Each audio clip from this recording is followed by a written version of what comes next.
SIR আতঙ্কে ফের মৃত্যু। ঘটনাটি ঘটেছে নদিয়া জেলার করিমপুরে। বাড়িতে একটি সুইসাইড নোট রেখে গলায় ফাঁসি দিয়ে আত্মঘাতী হন 53 বছর বয়সী ফিরোজ খান। পরিবারের অভিযোগ, এসআইআর নোটিশ পাওয়ার পর থেকেই গভীর দুশ্চিন্তায় ভুগছিলেন তিনি। পরিবার সূত্রে জানা যায়, গত 16 জানুয়ারি ফিরোজ খানের বাড়িতে এসআইআর সংক্রান্ত নোটিশ আসে। সেই নোটিশ হাতে পাওয়ার পর থেকেই মানসিকভাবে ভেঙে পড়েন তিনি।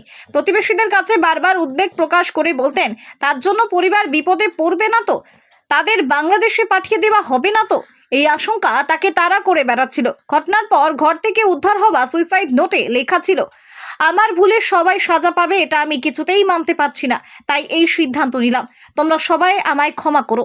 পরিবারের দাবি, এই মানসিক চাপ থেকেই নিজের ঘরের আত্মহত্যা করেন ফিরোজ খান। মৃতের এক আত্মীয় জানান, আমার কাকিমার এসআইআর নোটিশ এসেছিল, ওই নোটিশ আসার দিন থেকেই দুশ্চিন্তায় ছিলেন। এসআইআর এর কারণেই তিনি আত্মহত্যা করছেন। ঘটনা হলো, আমার কাকিমার এসআইআর এর নোটিশ এসেছিলো হিয়ারিংয়ের, সেটা 16 তারিখে। ওই নোটিশ আসার দিন থেকেই খুব আমার কাকা, ওই ছোটো কাকা প্রচণ্ড টেনশনে ভুগছিল যে কী হবে, জেল হয়ে যাবে, কি হয়ে যাবে। মানে এত বুঝি যে কোনো সমস্যা হয়তো হবে না, কোনো প্রবলেম নাই, হিয়ারিংয়ে সুস্থভাবে আমি নিয়ে গিয়েছিলাম কাকিমাকে হিয়ারিংয়ে হাজিরার জন্য। হাজিরা দিয়ে এসছে, পেপারসও অল সাবমিট করা হয়েছে। তাহলে এই আতঙ্কটা ওনার মাথায় থেকে যাচ্ছে না। হ্যাঁ, এই এসআইআর এর আতঙ্ক ওনার মাথায় থেকে যাচ্ছে না। আরও এক আত্মীয় বলেন, তিনি চিন্তা করছিলেন যে তার পরিবারকে নাকি বাংলাদেশে পাঠিয়ে দেওয়া হবে, সেই ভয়ে তিনি আত্মহত্যা করেছেন।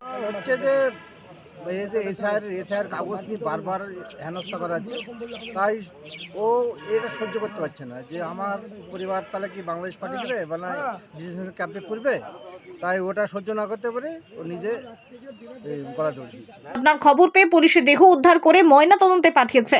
যদিও পুলিশ সূত্রে জানানো হয়েছে, মৃত্যুর প্রকৃত কারণ জানতে সব দিক খতিয়ে দেখা হচ্ছে। তবে এসআইআর চালুর পর ফের এমন মৃত্যুর ঘটনায় প্রশ্নের মুখ উঠেছে নির্বাচন কমিশন। অন্যদিকে এ বিষয়ে স্থানীয় এলাকাবাসীর হুঁশিয়ারিতে, আমরা নির্বাচন কমিশনের বিরুদ্ধে তীব্র আন্দোলনে নামব, যতদূর পর্যন্ত যেতে হয় ততদূর যাব বলে এর বিচার চাই তারা প্রশ্ন তোলেন। আর কত প্রাণ চায় নির্বাচন কমিশনের। অন্যদিকে এই ঘটনায় গোটা এলাকা জুড়ে নেমে এসেছে শোকের ছায়া। আমরা এর বিচার কারণে মারা গেল উনি, একদম পরিষ্কার এসআইআর এর কারণে মারা গেছে। আপনি কি চাইছেন? আপনারা আমরা এখন আন্দোলনে নামবো, নির্বাচন কমিশনের বিরুদ্ধে আমরা বৃহত্তর আন্দোলনে নামবো।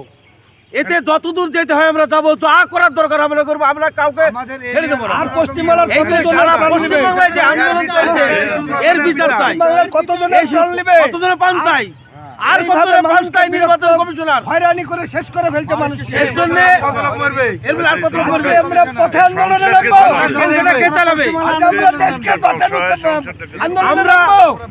আমরা হয়তো কখনো আন্দোলনে নেমে পড়বো, এইভাবে আমরা এখন নামতে পারি, আমরা ছেড়ে দেবো না। আমরা বৃহত্তম আন্দোলন করব, আন্দোলনের মধ্যে থাকবো। আমরা যে কোনো মতে রাস্তা অবরোধ করতে পারি। আমরা বিচার চাই। এর কে দেখবে?